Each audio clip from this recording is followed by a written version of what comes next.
ದೊಡ್ಡತ್ತೆ. ಏನಮ್ಮ ಮನೇಲೇ ಇದೆಯಾ? ಹಾ, ಹೇಳಿ. ಏನಿಲ್ಲ, ನಿನ್ಗೊಂದು ವಿಷಯ ಕೇಳಬೇಕು ಅಂತ ಫೋನ್ ಮಾಡ್ದಮ್ಮ. ಏನತ್ತೆ? ಅದು ಮೊನ್ನೆ ನಿಶ್ಚಿತಾರ್ಥ ದಿನ ಭೈರವಿ ನಿನಗೆ ಒಡವೆ ಕೊಟ್ಲಲ್ಲ? ಹೌದು. ನಿನಗೆ ಕೊಟ್ಟ ಒಡವೆಗಳಲ್ಲಿ ಒಂದು ನೆಕ್ಲೆಸ್ ಇಲ್ಲಿ ಕಾಣಿಸ್ತಿಲ್ಲ. ಅಪ್ಪಿತಪ್ಪಿ ನಿನ್ನ ಒಡವೆ ಜೊತೆ ಅದು ಬಂದಿದೆಯೇನೋ ಒಂದ್ಸಲ ಚೆಕ್ ಮಾಡಿ ನೋಡ್ತೀಯಾ ಅಂತ. ತಪ್ಪಾಗಿ ಅನ್ಕೋಬೇಡ. ಎಲ್ರೂ ಒಂದೇ ಅಂತ ಅನ್ಕೊಂಡ್ಮೇಲೆ ತಪ್ಪಾಗಿ ಯಾಕೆ ಅನ್ಕೊಳ್ಳಿ ಅತ್ತೆ?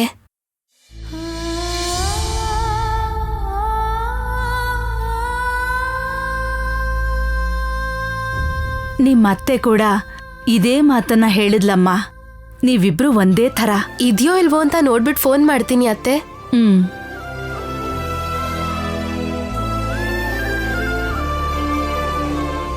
ಏನ್ ನೋಡಿ ಫೋನ್ ಮಾಡ್ತೀನಿ ಅಂತಿದ್ಯಲ್ಲ?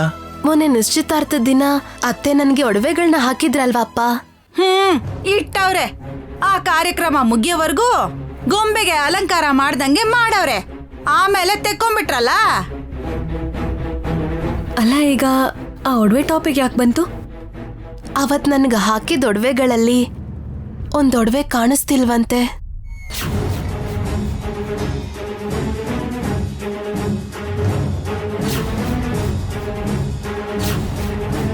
ಬೈ ಮಿಸ್ ಆಗಿ ನಮ್ಮ ಒಡವೆಗಳ ಜೊತೆ ಬಂದಿರ್ಬೇಕು ಅಂತ ಒಂದ್ಸಲ ನೋಡು ಅಂತ ಫೋನ್ ಮಾಡಿ ಹೇಳಿದ್ರು.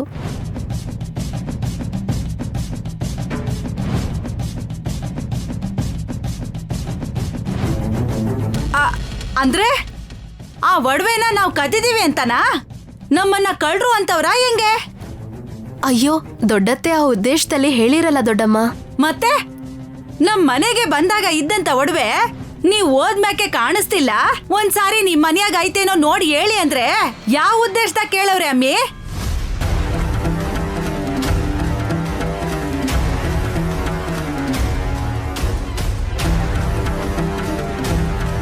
ಅವ್ರ ಮನೇಲಿ ಕಾಣಿಸ್ತಾ ಇರೋದಿಕ್ಕೆ ಇಲ್ಲೇನಾದ್ರೂ ಇದೆಯಾ ಅಂತ ಹುಡ್ಕೋದಿಕ್ಕೆ ಹೇಳಿದ್ದಾರೆ. ಓಹೋ, ನಮ್ ಒಡವೆನ ಎತ್ಕೊಂಡ್ ಹೋಗಿದ್ದೀರಾ ಅಂತ ಡೈರೆಕ್ಟ್ ಆಗಿ ಕೇಳ್ದೆ. ಅಕಸ್ಮಾತ್ ಬಂದೈತೇನೋ ನೋಡು ಅಂತ ಕವರ್ ಮಾಡ್ದಂಗೈತೆ ಇದು. ಕುಂಬಳಕಾಯಿ ಕಳ್ಳ ಅಂದ್ರೆ ಏಗಲ್ ಮುಟ್ಕೊಂಡ್ ನೋಡ್ದ ಅನ್ನಂಗೆ ಮರ್ಯಾದೆ ಕೊಟ್ಟಂಗೈತೆ ಇದು ನೀನ್ ಮಾತಾಡ್ತಿರೋದು. ಈ ದುಡ್ಡಿರೋರು ಬುದ್ಧಿನೇ ಇಷ್ಟು. ಎಲ್ರು ಒಂದೇ ತರ ಇರ್ತಾರೆ. ಮೊದ್ಲಿಂದ ಅವರು ನಮ್ಮನ್ನ ನಾಯಿ ಹೆಂಗೆ ನೋಡ್ತಾ ಇರೋದು, ಕೀಳಾಗೆ ಮಾತಾಡ್ತಾ ಇರೋದು. ನಿಮ್ಗದು ಅರ್ಥ ಆಗ್ತಾ ಇಲ್ಲ.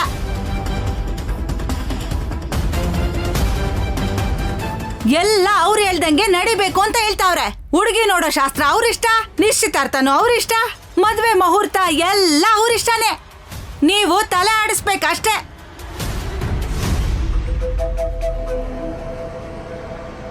ಈಗ ಒಡವೆ ಕಾಣಿಸ್ತಿಲ್ಲ ಅಂತವ್ರೆ, ಮುಂದೆ ನೀವೇ ಕಳ್ರು ಅಂತ ಅಂತಾರೆ. ಆಗ್ಲೂ ಕೂಡ ಹಿಂಗೆ ತಲೆ ಆಡಿಸ್ತಾ ಇರ್ತೀರಾ ಹೆಂಗೆ? ಕಾಂಚನ,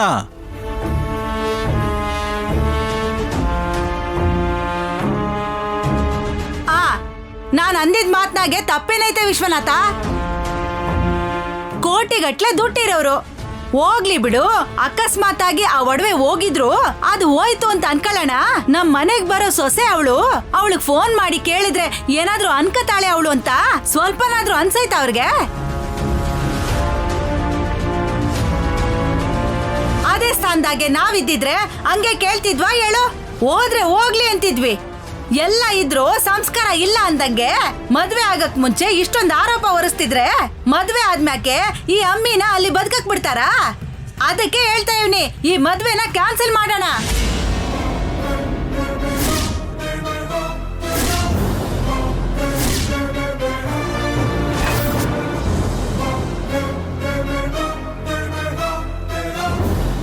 ದೊಡ್ಡಮ್ಮ, ಹೌದಮ್ಮಿ, ನಿನ್ ತಂಗಿ ಬಗ್ಗೆ ಯೋಚನೆ ಮಾಡಿ ಹೇಳ್ತಾ ಇರೋದು.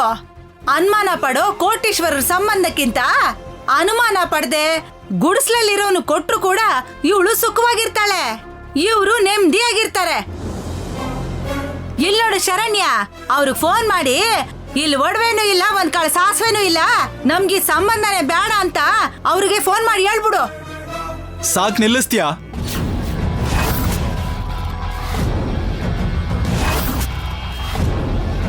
ಅವ್ರ ಕುಟುಂಬಕ್ಕೆ ಬೇಕಾಗಿರೋದು ಮನುಷ್ಯರೇ ಹೊರತು ಬಂಗಾರ ಅಲ್ಲ. ಅವ್ರು ಏನು ಅನ್ನೋದು ನಿನಗಿಂತ ಜಾಸ್ತಿ ನಮಗ್ ಗೊತ್ತು. ನಮ್ಮವರು ಅನ್ಕೊಂಡಿರೋ ಕಾರಣಕ್ಕೆ ಸಂಕೋಚದಿಂದ ಅವ್ರ ಒಡವೆ ನಮ್ಮ ಒಡವೆ ಜೊತೆ ಸೇರಿ ಬಂದಿರ್ಬೋದೇನೋ ಅಂತ ನೋಡಿ ಅಂತ ಕೇಳ್ತಿದ್ದಾರೆ. ತಪ್ಪಾಗಿ ತಿಳ್ಕೊಳ್ಳೋ ಹಾಗಿದ್ರೆ ಅದನ್ನ ಮನ್ಸಲ್ಲೇ ಇಟ್ಕೊಂಡಿರ್ಬೋದಾಗಿತ್ತಲ್ವಾ? ಹೌದು, ಮಿಸ್ ಆಗಿ ನಮ್ಮ ಒಡವೆಗಳ ಜೊತೆನೆ ಬಂದಿರ್ಬಹುದಲ್ವಾ? ಬನ್ನಿ ಹುಡ್ಕೋಣ, ನಡಿ.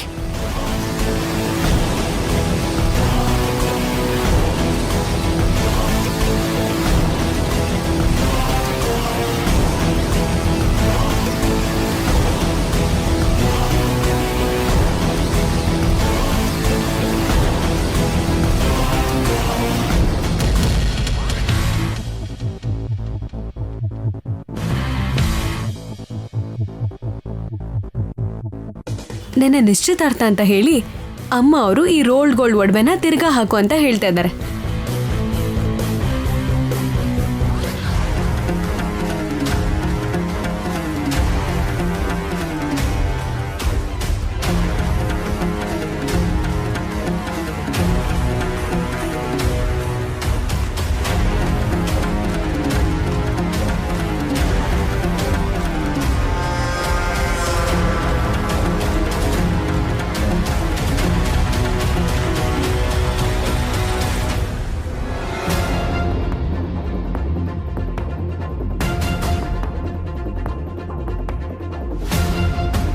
ಅವ್ರು ಕೇಳಿದ್ದು ಈ ಒಡವೆ ಬಗ್ಗೆ ಅಂತ ಅನ್ಕೋತೀನಿ.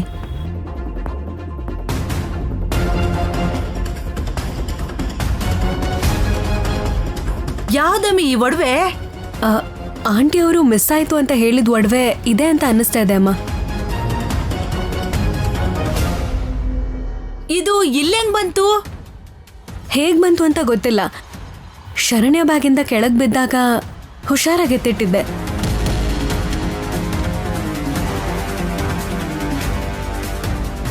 ನಡಿ, ಒಡವೆ ಸಿಕ್ತಲ್ಲ, ಕೊಟ್ಬರೋಣ. ಅಯ್ಯೋ ಇರಮ್ಮಿ, ಈ ಒಡವೆ ಯಾರಿಗೂ ಕೊಡೋದ್ ಬೇಡ.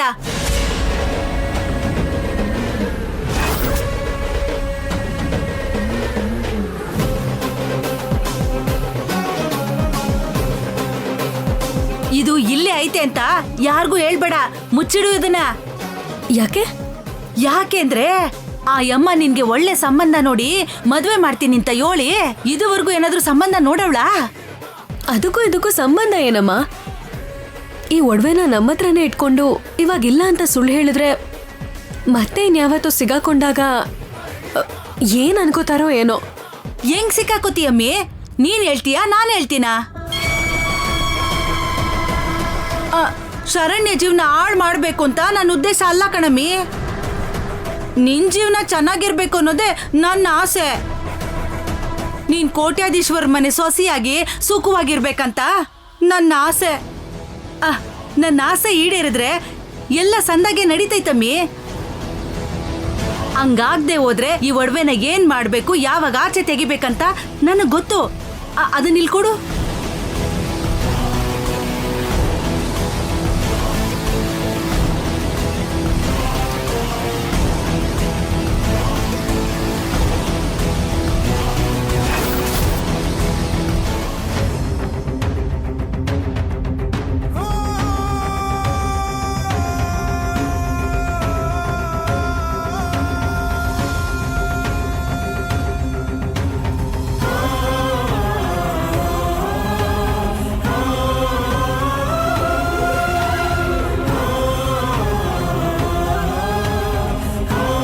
ಸಿಕ್ತಾ ಅಮ್ಮ? ಏನು ಒಡವೆ ಸಿಕ್ತಾ?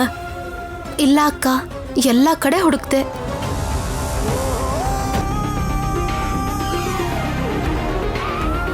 ಅಲ್ಲ, ಅವ್ರ ಒಡವೆ ನಮ್ ಒಡವೆಗಳ ಜೊತೆಯಾಗೆ ಬಂದಿದ್ರೆ ತಾನಮ್ಮಿ, ಹುಡುಕಿದ್ರೆ ಸಿಗಕ್ಕೆ.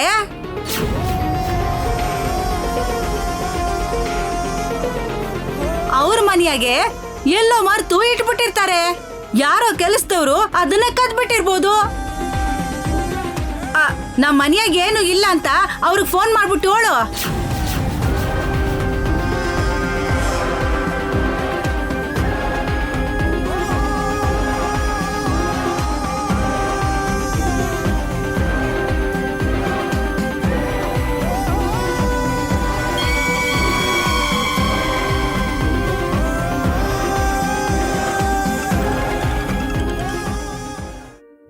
ಹೇಳಮ್ಮ. ದೊಡ್ಡತ್ತೆ, ಮನೆ ಪೂರ್ತಿ ಹುಡುಕ್ದೆ, ಆ ಒಡವೆ ಇಲ್ಲೆಲ್ಲೂ ಇಲ್ಲ ಅತ್ತೆ.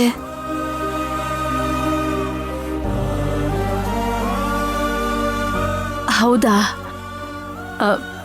ಸರಿ ಅಮ್ಮ, ಹೋಗ್ಲಿ ಬಿಡು. ನೀನೇನು ಅನ್ಕೋಬೇಡ. ಅಯ್ಯಯ್ಯೋ, ಪರವಾಗಿಲ್ಲ ಅತ್ತೆ. ಅದಿರ್ಲಿ, ನಿಮ್ ಕಾಲ್ ನೋವು ಹೇಗಿದೆ ಅತ್ತೆ?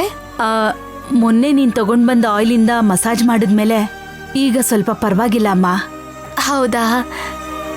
ಇನ್ನೊಂದು ಆಯಿಲ್ ಕೂಡ ತರಿಸಿದೀನಿ, ತಗೊಂಡ್ ಬಂದ್ಬಿಡ್ತೀನಿ ಅತ್ತೆ. ಸರಿನಮ್ಮ.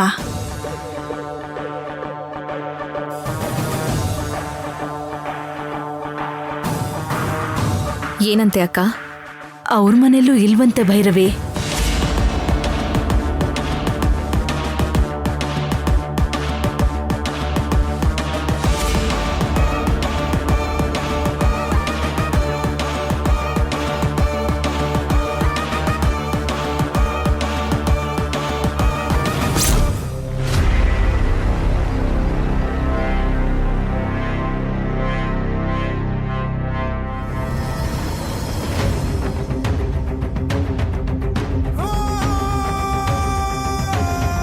ಯಾಕೆ ಹೀಗೆ ಮಾಡಿದೆ ಸಮೀರಾ?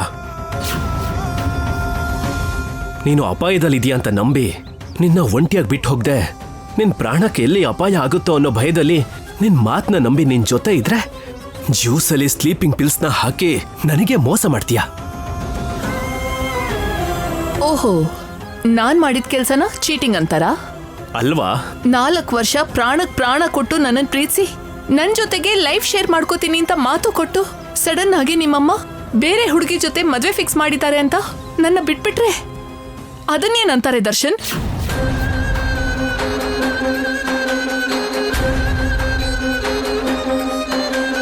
ತಲೆ ತಗ್ಗಿಸ್ಕೊಂಡು ನಿಂತ್ಕೊಳ್ಳೋದಲ್ಲ, ತಲೆ ಎತ್ತಿ ನನ್ ಕಣ್ಣಲ್ಲಿ ಕಣ್ಣಿಟ್ಟು ಉತ್ತರ ಕೊಡು ದರ್ಶನ್. ನಾವಿಬ್ರು ಪ್ರೀತಿಸಿರೋ ವಿಷಯ ನಿಜ ಅಲ್ವಾ?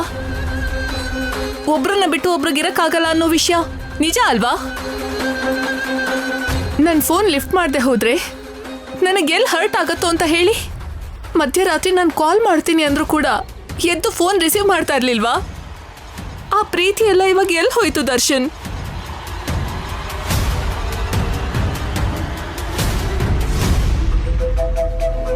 Good morning. Good morning. I love you.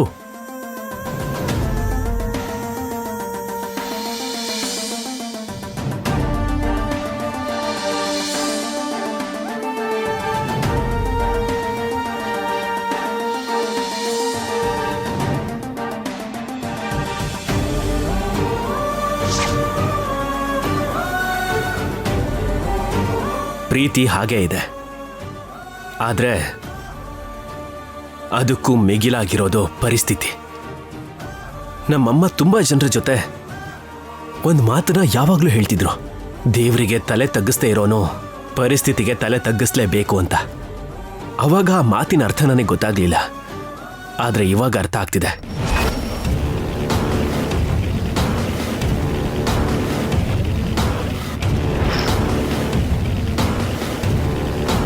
ಚೆನ್ನಾಗಿದೆ, ನೀನು ಪರಿಸ್ಥಿತಿಗೆ ತಲೆ ತಗ್ಗಿಸ್ತೀಯಾ, ನಿಮ್ಮಮ್ಮಂಗೆ ತಲೆ ಬಾಗಿಸ್ತೀಯಾ. ಆದ್ರೆ ನಾನು ನನ್ನ ಪ್ರೀತಿಗೆ ಬಿಟ್ರೆ ಇನ್ಯಾವುದಕ್ಕೂ ತಲೆ ಬಾಗ್ಸಲ್ಲ. ಅಂದ್ರೆ ನೀನ್ ತಗೊಂಡಷ್ಟು ಈಸಿಯಾಗಿ ಡಿಸಿಷನ್ಸ್ ನಾನ್ ತಗೊಳ್ಳಲ್ಲ. ಪರಿಸ್ಥಿತಿಗೋಸ್ಕರನೋ ನಿಮ್ಮಮ್ಮನಿಗೋಸ್ಕರನೋ ಬೇರೆ ಹುಡುಗಿನ ನೀನು ನಿನ್ ಜೀವನಕ್ಕೆ ಕರೆಸ್ಕೊಳ್ಬಹುದೇನೋ, ಆದ್ರೆ ನಾನು ಬೇರೆ ಹುಡುಗನ್ನ ನನ್ನ ಲೈಫ್ ಪಾರ್ಟ್ನರ್ ಆಗಿ ಖಂಡಿತ ಆಕ್ಸೆಪ್ಟ್ ಮಾಡ್ಕೊಳ್ಳಲ್ಲ.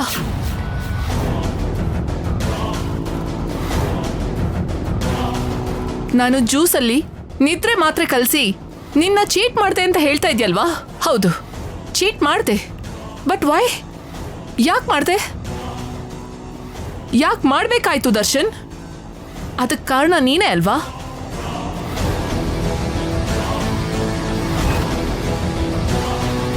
ನೋಡು ಸಮೀರಾ, ನೀನು ಹೇಳ್ತಿರೋದು ನಿನ್ನ ಪಾಯಿಂಟ್ ಆಫ್ ವ್ಯೂ ಅಲ್ಲಿ ಸರಿ ಅಂತ ಅನ್ನಿಸ್ಬೋದು, ಬಟ್ ಅದು ಸರಿಯಲ್ಲ. ಬೇರೆಯವ್ರನ್ನ ಮೆಚ್ಚೋದಕ್ಕೋಸ್ಕರ ನಾನು ಬದುಕಲ್ಲ ದರ್ಶನ್. ನನಗೋಸ್ಕರ ನಾನು ಬದುಕ್ತೀನಿ, ನಿನಗೋಸ್ಕರ ಬದುಕ್ತೀನಿ. ಬದುಕಿದ್ರೆ ನಿನ್ನ ಹೆಂಡತಿಯಾಗಿ ಮಾತ್ರ ಬದುಕ್ತೀನಿ. ಆದರೂ ಈ ದೇಶದಲ್ಲಿ ದೊಡ್ಡವ್ರು ಎಲ್ಲರೂ ಹೇಳ್ತಾನೆ ಇರ್ತಾರಲ್ವಾ, 1000 ಸುಳ್ಳು ಹೇಳಿನಾದ್ರೂ ಒಂದ್ ಮದ್ವೆ ಮಾಡ್ಸಿ ಅಂತ. ನನ್ ಪ್ರೀತಿನ ಗೆಲ್ಸೋದಕ್ಕೋಸ್ಕರ ನನಗ್ ಅನ್ಯಾಯ ಆಗಿದೆ ಅಂತ ಒಂದೇ ಒಂದ್ ಸುಳ್ಳು ಹೇಳ್ದೆ. ನಿನ್ ಹೆಂಡತಿ ಆಗೋದಕ್ಕೋಸ್ಕರನೇ ನಾನು ಅಂತ ಕೆಲಸ ಮಾಡಿದ್ದು. ಅದ್ ಹೇಗ್ ತಪ್ಪಾಗತ್ತೆ? ನಾನು ಈ ಕಡೆ ನಿನ್ ಪ್ರೀತಿಲಿ, ಆ ಕಡೆ ಅಮ್ಮನ ಪ್ರೀತಿಲಿ ಮಧ್ಯದಲ್ಲಿ ಒದ್ದಾಡ್ತಿದ್ದೀನಿ. ನಿನಗೆ ಅರ್ಥ ಆಗ್ತಿಲ್ಲ ಸಮೀರಾ. ನಿನ್ನ ಹತ್ರ ವಾದ ಮಾಡಲ್ಲ. ನೀನು ನಮ್ಮ ಪ್ರೀತಿನ ಗೆಲ್ಸೋಕ್ಕೋಸ್ಕರ ನೀನ್ ಮಾಡ್ತಿರೋದು ಸರಿನೇ. ಪ್ರೀತಿಸಿದ ಹುಡುಗಿನ ಹೀಗೆ ಮಧ್ಯದಲ್ಲಿ ಬಿಟ್ಟು ಹೋಗೋದು ನಾನು ಮಾಡ್ತಿರೋ ತಪ್ಪೆ. ಆದ್ರೆ ಬೇರೆ ದಾರಿ ಇಲ್ಲ.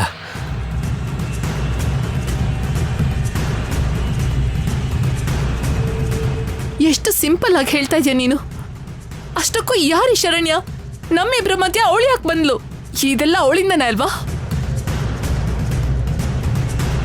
ಈ ಮಾತನ್ನ ನೀನ್ ಇವಾಗ ಹೇಳ್ತಿದೀಯ. ಅವಳ ಜೊತೆ ನನಗೆ ಮದ್ವೆ ಅಂತ ನನ್ನನ್ನು ಕರ್ಕೊಂಡು ಹೋದಾಗಿಂತ ಈ ಕ್ವಶನ್ನ ನಾನು ಎಷ್ಟು ಸಲ ಕೇಳ್ಕೊಂಡಿದ್ದೀನಿ ಗೊತ್ತಾ?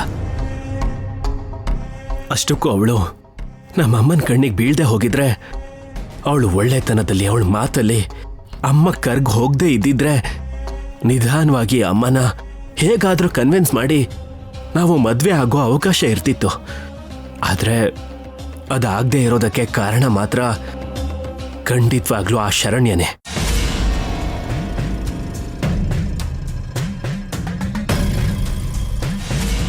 ನೀನ್ ಹೀಗೆ ನೋವು ಪಡೋದಕ್ಕೆ ಕಾರಣ, ನಾನು ಹೀಗೆ ನರಕ ಅನುಭವಿಸೋಕ್ ಕಾರಣ ಆ ಶರಣ್ಯನೇ.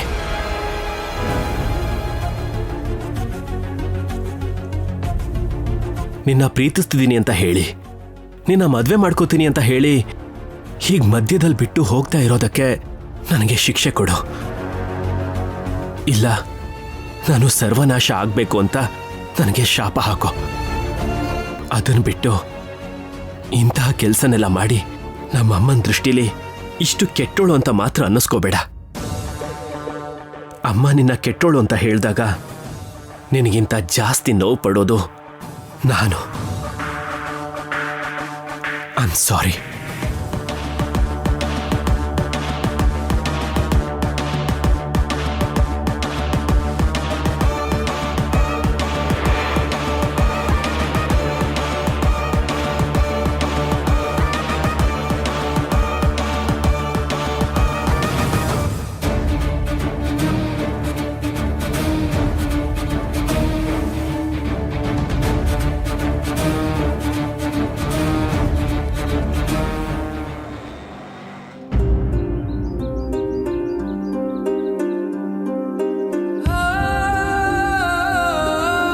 ಇವಳಿಗೆ ಇನ್ನೊಂದು ಮಾತು ಹೇಳಿದ್ರು ಅಮ್ಮ ಅನ್ನೋ ಮರ್ಯಾದೆ ಕಳ್ಕೊತೀರಾ.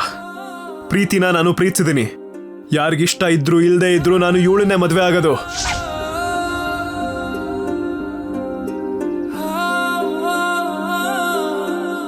ಈಗ ಆಸ್ತಿಲ್ ಪಾಲ್ ಕೊಡಿ ಅಂತ ಕೇಳ್ತಿದ್ದ ಹಾಗೆ ಅವ್ನ್ ವಾರಸ್ದಾರನೇ ಅಲ್ಲ, ಅಷ್ಟಕ್ಕೂ ಇದ್ ನಮ್ಮ ಆಸ್ತಿನೇ ಅಲ್ಲ.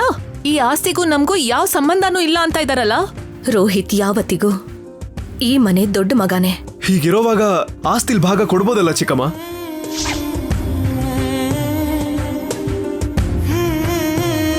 ನಿಮ್ಮ ನೆರಳಲ್ಲೇ ನಮ್ಮನ್ನ ಇಟ್ಕೊಳ್ಬೇಕು ಅಂತ ಆಸೆ ಪಟ್ಟು ಕಳ್ಸಿರೋಂಥ ದುಡ್ಡು ಮತ್ತೆ ನಿಮ್ಗೆ ವಾಪಸ್ ಕೊಡ್ತಾ ಇದ್ದೀನಿ.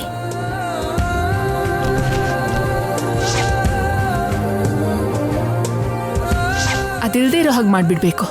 ಅಂದ್ರೆ ನೀರಲ್ಲಿ ಮುಳುಗಿಸ್ಬೇಕು.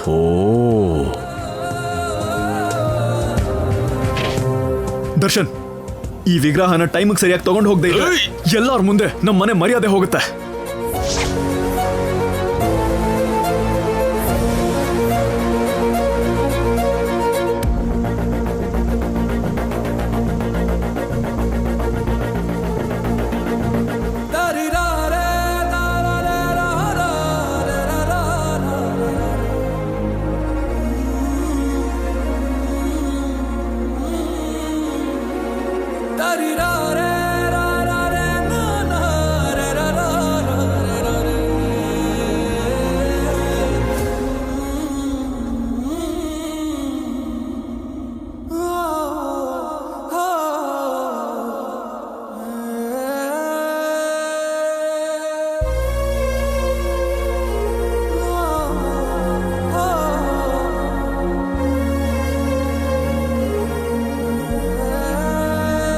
ಬಾವಾ